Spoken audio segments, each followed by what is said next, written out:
I'd like to just can tell that because of me, two or three big startups came from Poland globally. So it is my, let's say, much more dream than goal.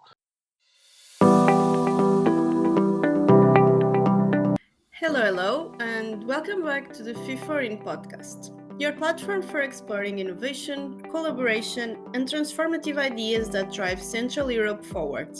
I am Petra, and alongside with my colleague Luisa, we will host you. We are thrilled to have you here as we kick off Season 2.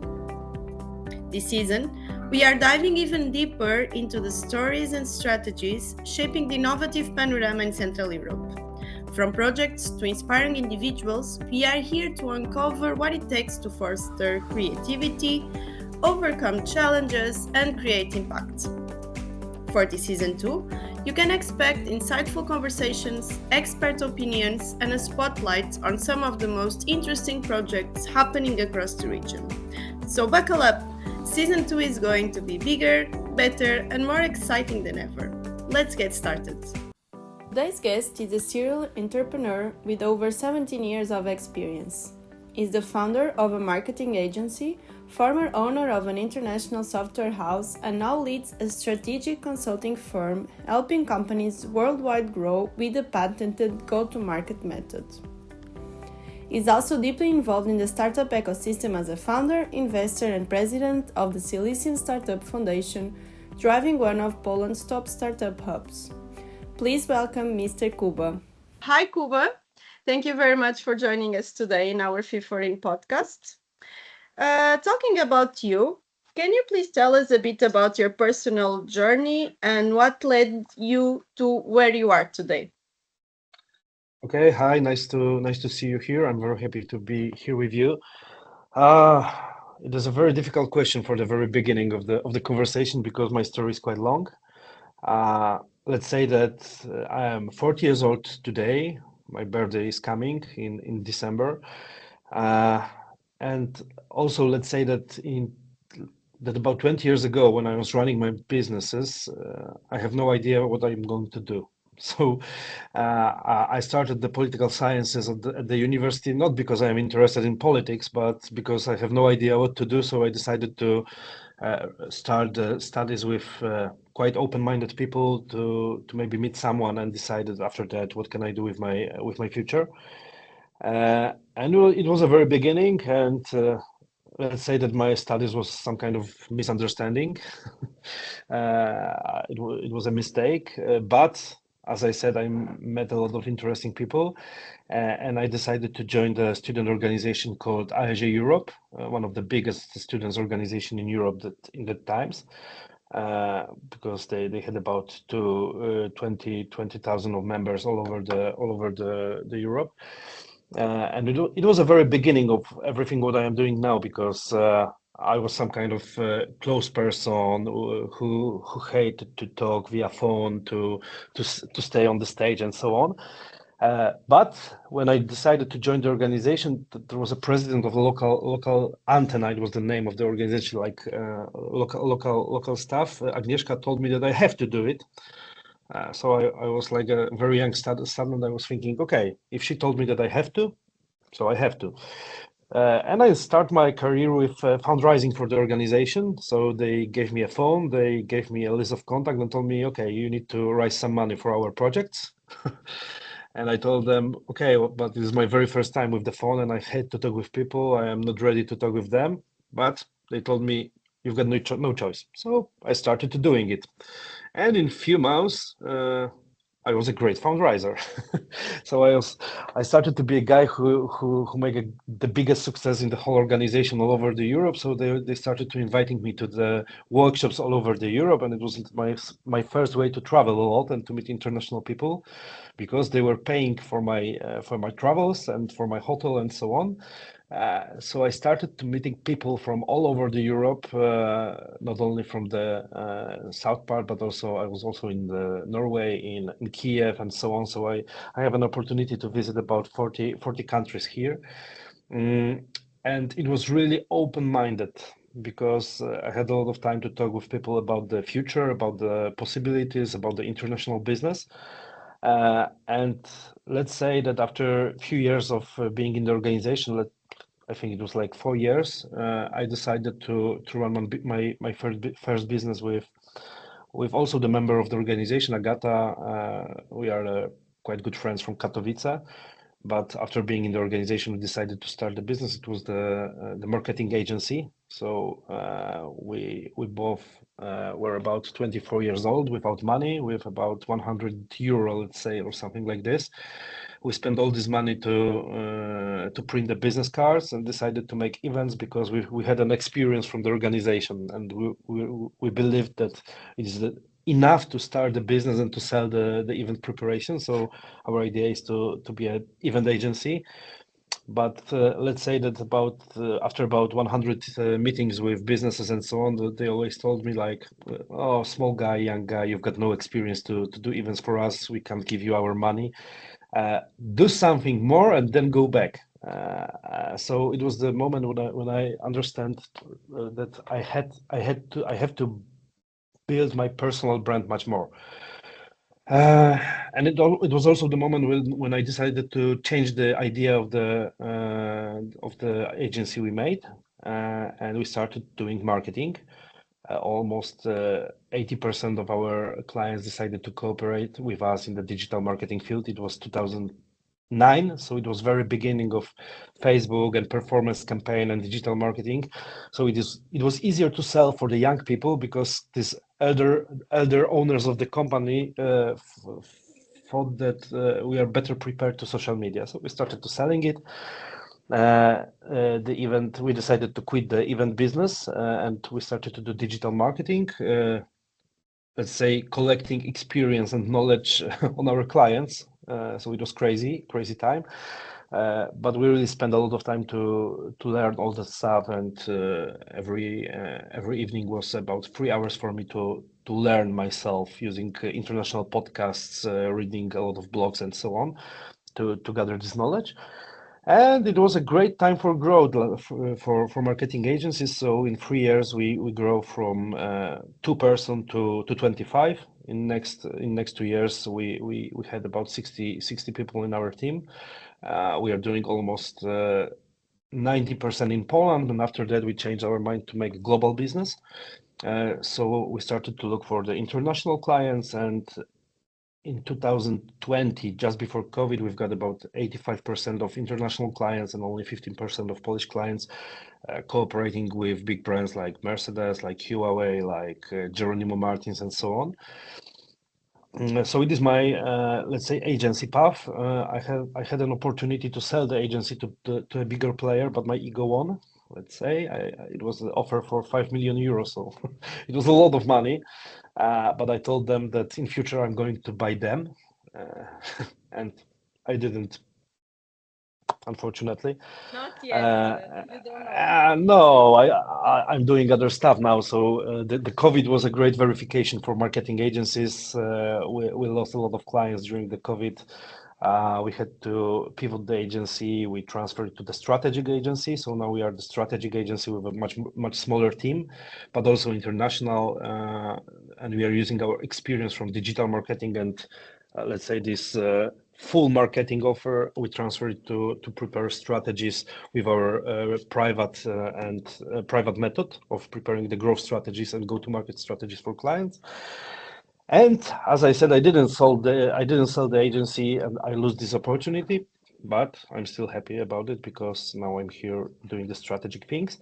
And in 2017, I decided to run the software house because it was a great time to make a software business. So the colleague of mine from the quite big international software house became my business partner. We run the second entity here in Poland dedicated to software. And I was looking for the way how to sell not only marketing but also software because it's totally different products. And I'm also like quite multi-entrepreneur, so I run a lot of companies between these two companies I am talking about. So I thought, okay, I've got a great experience with startups, so maybe I should do something more with startups. And it was like 2017 when I decided to cooperate much more with startups, supporting them like a mentor. supporting them with looking for money and fundraising, because it was also my experience from the student organization. I just switched from the small money to big money and talk with venture capitals, with private investors, with business angels, because I thought like, okay, so if I can be a startup mentor, I can support them with growing money, and then they are going to spend this money in my marketing agency and in my software house. So it is the perfect way to make a business. And yeah, it was working for a very long time. Then I decided to be an investor also. So I am a small business angel, not much more than investor, because it was a small amount of money. But I'm also supporting startups with the knowledge, with a business network, and so on. And after this situation in COVID, I sold my software house to my business partner, and he's running it on his own for this moment. But we had a problem with the agency, because it was the first thing companies decided to quit during the COVID. So our budget, let's say, go down from 1 million euro per month to about maybe 50,000 euro per month. So it was a very big disaster for me. But we really fast switched this company to the strategic company, because a lot of traditional businesses needed the digital presence during the COVID. So as I said, I switched the business to strategy. And here I am. And the second thing I'm doing is the Silesian Startup Foundation, because looking at our local startups ecosystem, it was let's say it's very small, and it's not good enough according to the role of Silesia region, where I am from in Poland, because from my experience, we've got a possibility to be, for example, let's say the one of the three biggest ecosystem here in Poland, and we were at about 15th place in Poland. So I run the Silesian Startup Foundation to grow this ecosystem, also to support my own business, but also to make some mission here.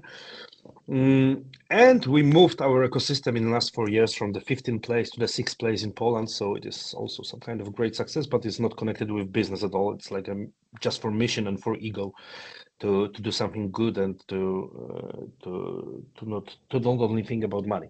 So it is my story. For this moment, I am the owner of the strategic agency, cooperating with the clients from all over the world at this moment, because we've got clients from not only from Europe but also from Canada, and from Australia. I am the president of Silesian Startup Foundation. I am also like a acceleration manager in the Polish accelerator, and cooperating a lot with a venture capital and business angels.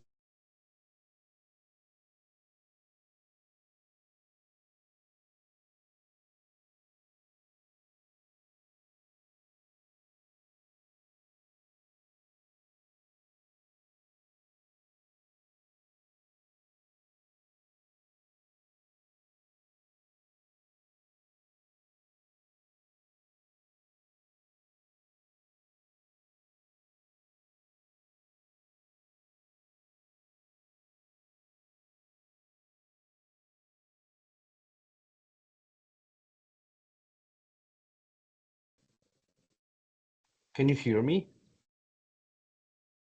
Okay, I can't hear We you. were going to text you because this stopped. Okay, so I quit the video because maybe it was my fault. I'm not sure. Let's turn off the camera. So where we finished? So when we lose. I think you were defining your role in your current company. So Okay, we so I was talking. finish accelerator manager in the Polish. Okay, so we were at the very Accelerator. end of my story. So, nice to hear it. So, as I said, for this moment, I am the co-owner of the international strategic agency, supporting companies from all over the world, and also startups with growth strategies and go-to-market strategies all over the world. I am the president of Silesian Startup Foundation, which is a leader of a local ecosystem here in Silesia, and with international ambitions. And also, I am the acceleration manager in Polish accelerator called Scalab, supporting tech startups to grow here in Poland, but also to go abroad. And I'm cooperating a lot with venture capitals and business angels to support our ecosystem, with giving them some money. So it is my story in the very short term. It's a quite interesting story. Thank you very much. So from political science basically to business, and we might say that you have a lot of businesses, like an octopus, like you go everywhere. It's like okay, I'm talking about three of my roles, but I've got about 20 hats to Oh wear, my God. and I am Like also how do you as I said, a sleep? bit. It is a difficult question also because I'm also asking me every day how it works. Because being a manager of the accelerator, being a president of foundation, also the owner of the company, I've got also about 15 startups I invested in. So I'm the business angel supporting in the startups in operation and so on. And I also have two small children because I've got 2 years old son and 4 years old daughter. So I'm not sleeping very well. Maybe it is why I can do all this stuff because if I can't sleep, I can walk. So, Exactly, so, exactly. but it looks like I'm sleeping about 3 hours daily. So it is not much. And No, I'm I going mean, older and older, so I still have to look for a power to do all this stuff, and I'm doing my best. no, and you're doing great. And my next question was about you becoming president of the Silesian Startup Foundation. Just in a few lines, what inspired you to get this role? Oh, as I said, our local ecosystem was not existing. So I thought I had a feeling like, okay, we've got a possibility to be a big ecosystem here in the region, also in Poland, and one of the most important ecosystem in the Central and Eastern Europe. And we are nowhere. So maybe we need someone who is going to spend some time, some money, and some, let's say, resources to grow this ecosystem after many tries from many people in the last 20 years because there was no success here. So I decided to run the Silesian Startup Foundation for the very beginning with support of a Kobrik, quite interesting software company, uh, which was founded by guys who sell the first Europe unicorn in I guess that in 2010 for about 2 billion euro in Germany. They decided to run the company here, and in cooperation with Kobrik, we decided to run the foundation to maybe support the local ecosystem and local founders to grow here, not to move abroad to do the business in, let's say, Berlin, Vienna, in Estonia, in Tallinn, because it is nice to have wise people here in the region, not to move them abroad. Because if you are going to look for OpenAI tech team, so the biggest startup for this moment connected with AI, about more than half of the tech team of OpenAI is are the Polish people, but they decided to move to United States because there was no possibilities to grow here in the region. So it was some kind of mission to stop talents and interesting people here in the region and to move this ecosystem forward. And actually, before going in that direction, as you are already mentioning some your reflection about the ecosystem, maybe as we discussed about the multiple hats and multiple roles that you have, maybe now focusing on the one as co-owner and main strategy at Louder and Higher. What's the story behind founding the company? Oh, okay. It is quite interesting story because my business life is very interesting. It is like good for book. After this COVID, when I decided to transfer, so let's say pivot my agency from the marketing agency to the strategic agency, I made a lot of strategies, marketing strategies, go-to-market strategies, growth strategies for the companies to pay some debts I had after the COVID. Uh, then I moved to the startup market and I met Lukasz, who is my business partner for this moment. He's living in Italy, in Tuscany. Uh, he invited me to the podcast also, like you, and we are talking a lot about the startup ecosystem, about the innovation, about our history, about the business story of us. And the plan was like for 1 hour podcast, and we were talking for about 8 hours. So we decided uh, to continue these talks, and after some meetings, we decided to, let's say, combine our powers and to combine my agency with his agency because he was also the owner of the agency.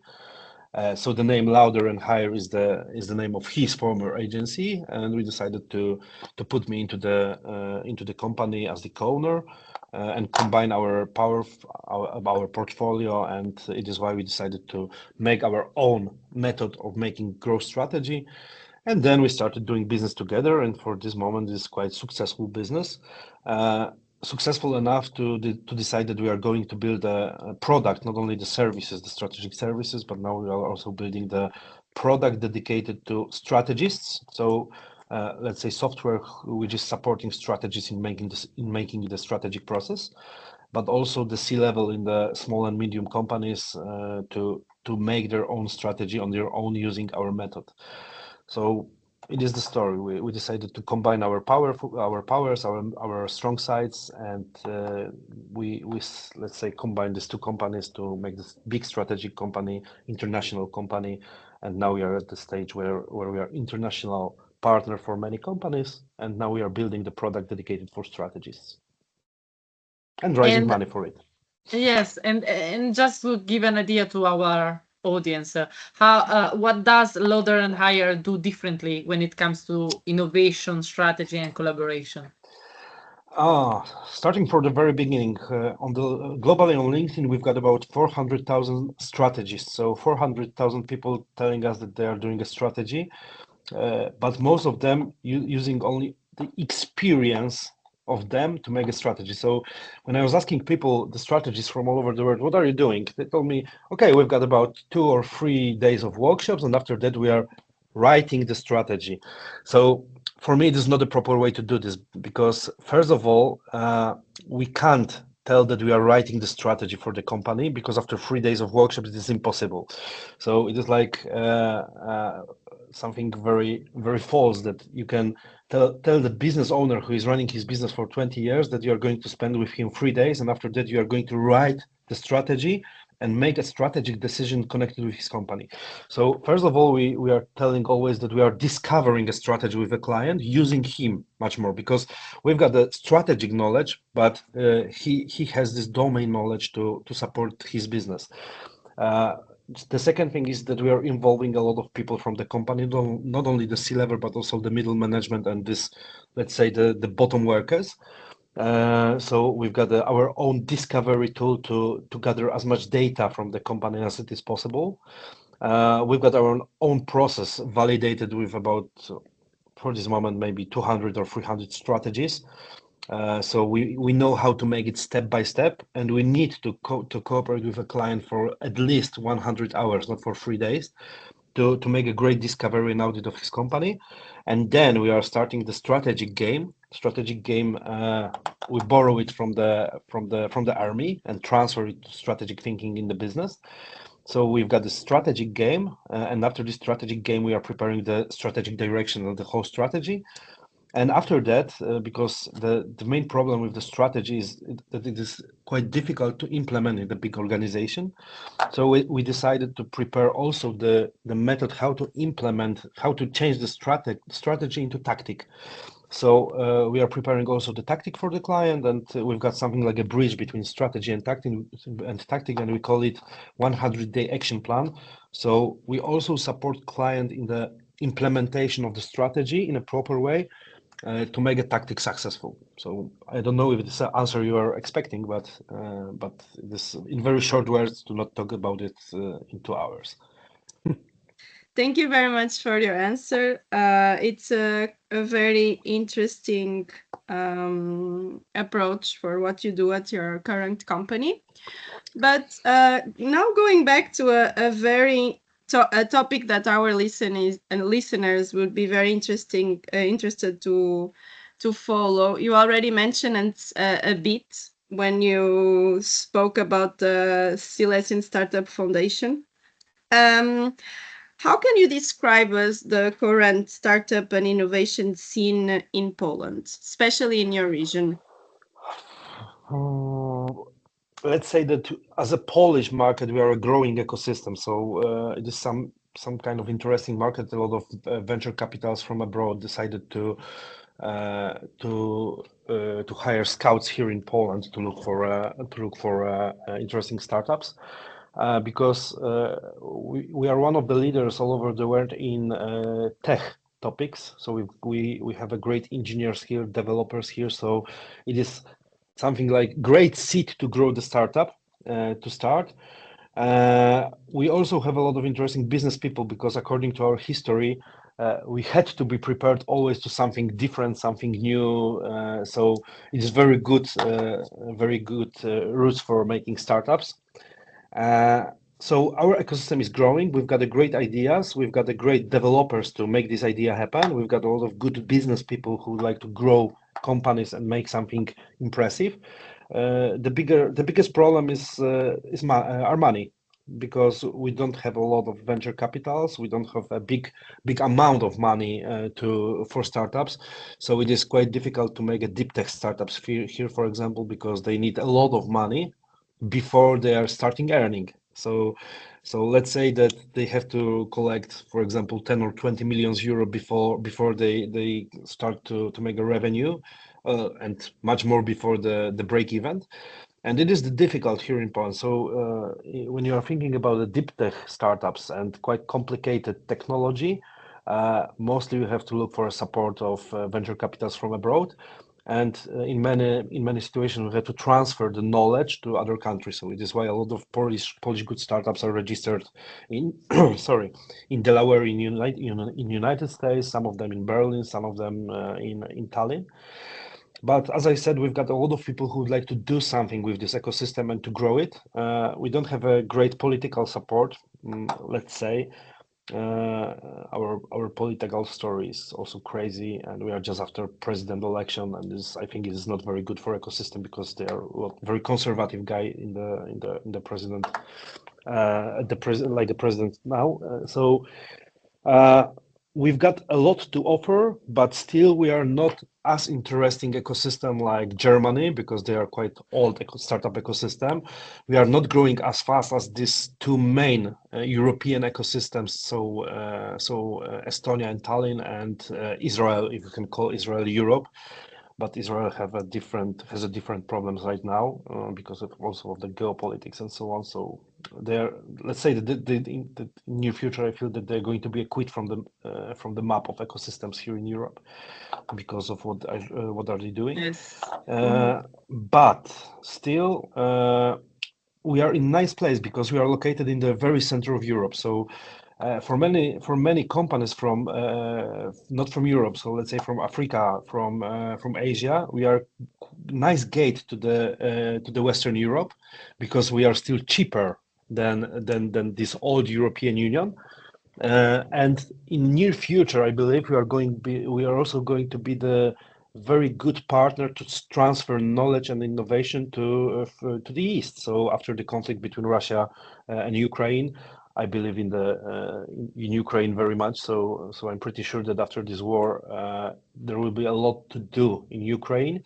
So a lot of businesses and a lot of companies and a lot of like Polish a great place to spread wings, not only for Western Europe, but in near future to Eastern Europe and then to Asia. So many founders are choosing Poland from abroad to run the second entity, let's say this first abroad entity for them.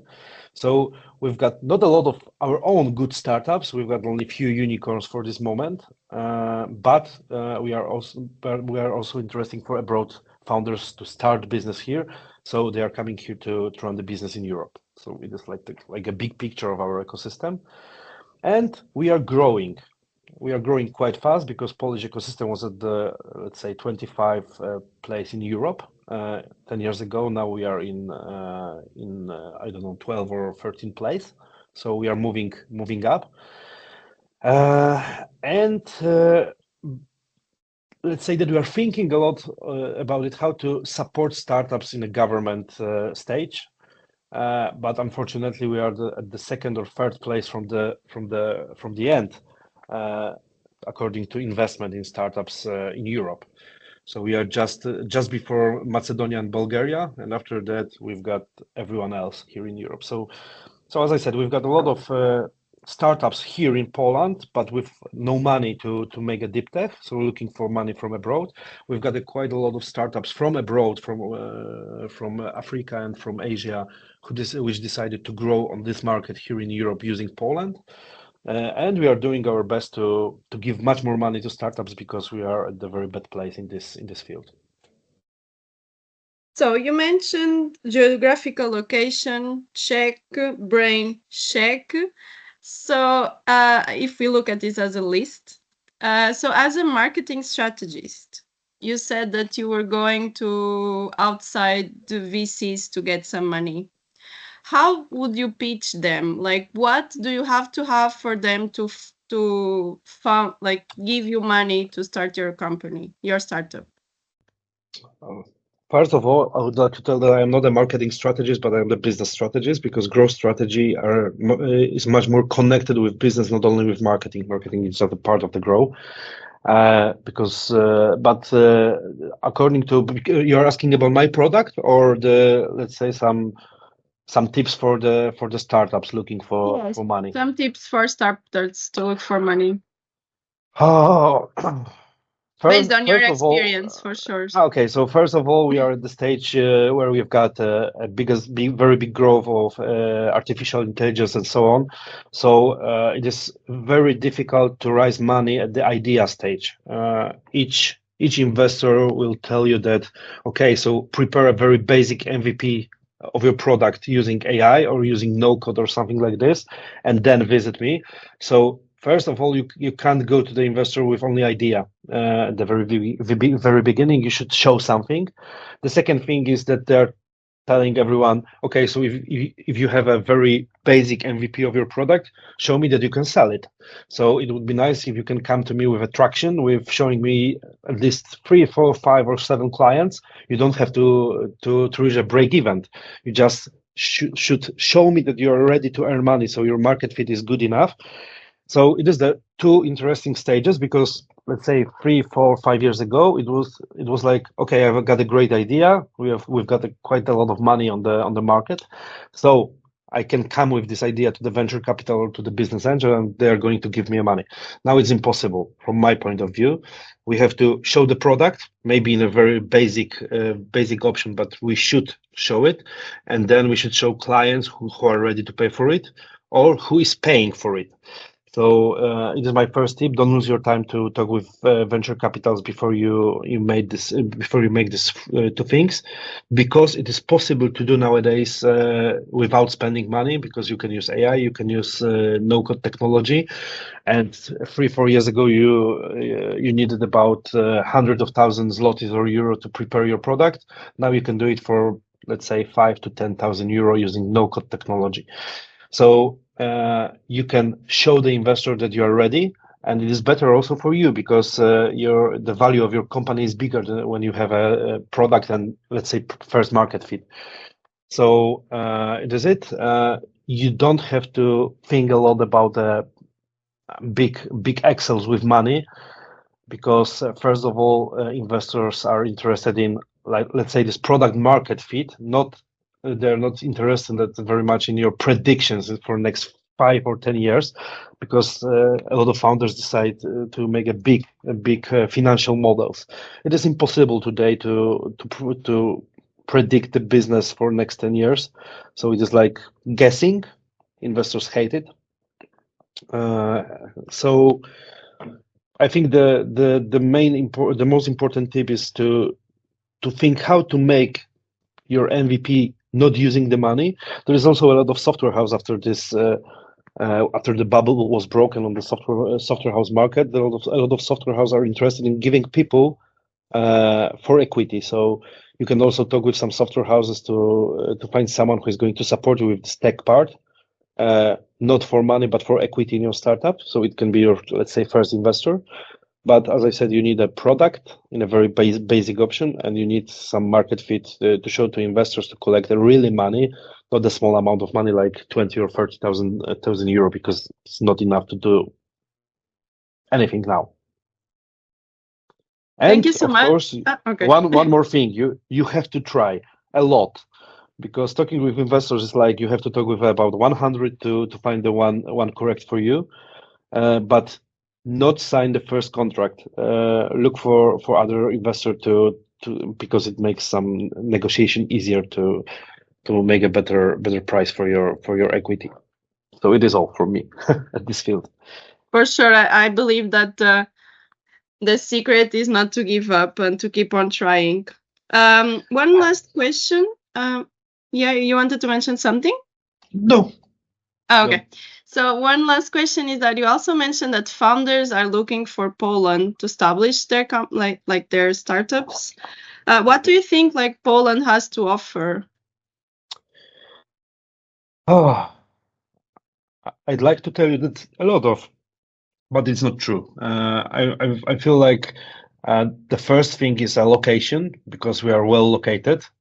It depends of what are you thinking, because when you are thinking about the potential world war, we are located in a terrible place. But according to the business, as I said, we are great located because we are very good gate for Eastern and Western Europe at the same time. So we are this border between old West and old East. The second thing is a lot of talents. So we've got a great talent pool, as I said, connected with engineering staff and developers. The third thing is that we are quite trustful country for this moment. So, for example, I know a guy from Botswana. It was Botswana, who decided to run the business here because he told us that he can't do a big business from Botswana because they are looking for let's say treating him like African guy. So he decided to run business here in Europe to make a business in a proved with a country with trust and which proved the business potential. So it is the third thing. We have some maybe not very interesting, but interesting programs dedicated for startup from abroad to run a business here. So it is, let's say, for example, part of my acceleration program where we are giving startup from abroad 100,000 euro to run the business here. So we've got some government support and acceleration support. And I guess it's all. We've got we've got very open-minded people. So there is a lot of people you can cooperate with. We do love networking. So it is quite easy to build a presence here because you can meet and network a lot of people very fast. And we are, as I said, we are a growing ecosystem. So we've got also a very fast-growing community. A lot of events dedicated for startup, for tech businesses. I am also the organizers of the Silesian Startup Foundation of about, 40 events per year. Here in the region, we've got hundreds of events all over the Poland, so you can every day be a different place, meeting other founders, business partners, clients, and so on. And you can do it mostly for free or for a very small amount of money. Thank you for sharing. Yeah. No, I think it's really interesting also because our listeners are coming from all over Europe. So it's always nice and interesting to see how different regions, different countries as well approach, and what kind of approach and what kind of strategy, let's say. Let's say one more important thing is that we are also a quite big market. So we've got about 40 million of people here. So it is market worth to be interested because you've got a lot of potential clients here, and we are cheaper to run the business than France or Germany, and much more safe for this moment than Ukraine. So when we are talking about big countries here in Europe, we've got Spain. We've got France, we've got Germany, we've got Poland, maybe Italy, but if you're thinking about the Central Europe, Germany is too expensive, France is too expensive, so a lot of people choosing Poland for the very beginning. Yeah, indeed, budget-wise speaking, I mean, it's quite important to consider to have in mind all of this and to consider all these factors. Finally, just coming to the end, so. You presented us all your multiple roles, all your multiple collaboration. So when you think about the long-term impact of your work, and when I'm speaking about your work, I'm speaking about Louder and Higher company, but as well also your hat as president of the Silesian Startup Foundation. So what do you hope the ecosystem, I'm speaking about at European level, but also at the national level, could take away from your work, from your collaboration during these years? Okay, so starting from the Silesian Startup Foundation part, I would like to make our ecosystem visible globally. So I'd like to make a Silesia region the important dot of the map of local ecosystems here in Europe, because we've got a great potential to do it. I'd like to build a great model for smaller ecosystem, because in most countries the ecosystem in the capital city is the most important one. So we've got an idea to prepare some kind of a model ecosystem to support local ecosystems all over the Europe, to giving them some tools, some processes, and so on. So how to grow the ecosystem in a smaller country than in a smaller city than in capital city. So it is our role. We also would like to grow a potential of startups from here. So I'd like to just can tell that because of me, 2 or 3 big startups came from Poland globally. So it is my, let's say, much more dream than goal. And would like to invite as many international scale-ups to open their offices here in Silesia region, because I feel that the scale-ups can support us and show us how to build a big business. But they are not enterprises like a big enterprises with 100 years of history, because they are stuck in the displays and they have nothing to show. So we have to learn as a small ecosystem with not a long history from scale ups which growth in last let's say 10 or 20 years, not from the enterprises. So it is my vision for my role in the startup ecosystem, and then I would like to make it decentralized much more, because now we are doing our best to focus on being a leader of the ecosystem, but looking at the, let's say, the ideal part of the ideal model of ecosystem, it should be decentralized. So it should be a lot of companies, non-government organization, and even organizers like us doing something nice here in the region.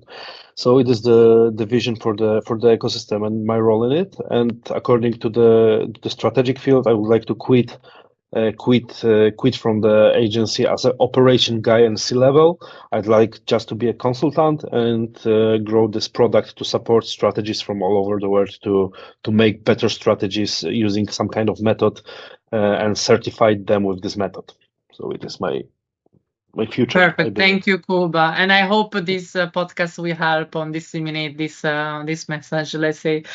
And from us, if so, thank you for your contribution and to be available and willing to be in our podcast. And it was really a pleasure to have you on this episode. Thank you very much. And in case you've got any idea how to invite people from all over the Europe, because you've got this network, to our international AI conference, it would be nice, because we've got the best agenda here in Europe, I guess, this year and last year. So we have to move to make our event much more international, not only for speakers but also for attendees and participants. So I can send you an invitation if you want. Thank you. That would be great, and we can also disseminate on your behalf.